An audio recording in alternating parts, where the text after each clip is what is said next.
Hello నమస్తే అండి. గోరుచిక్కుడు చెట్టు అన్నమాట. ఇది విత్తనాలు వేసాను, గోరుచిక్కుడుకాయలు కాసాయి.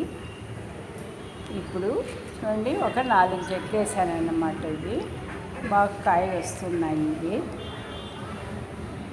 అంటే ఒక టైంకి సరిపోతుందండి. ఇది బాగున్నాయి చూడండి, కాయలు గుత్తులు గుత్తులుగా వచ్చినాయి అండి. ఇవి సబ్స్క్రైబ్ చేసి, లైక్ చేసి, షేర్ చేయండి, కామెంట్ చేయండి. థ్యాంక్ యూ అండి.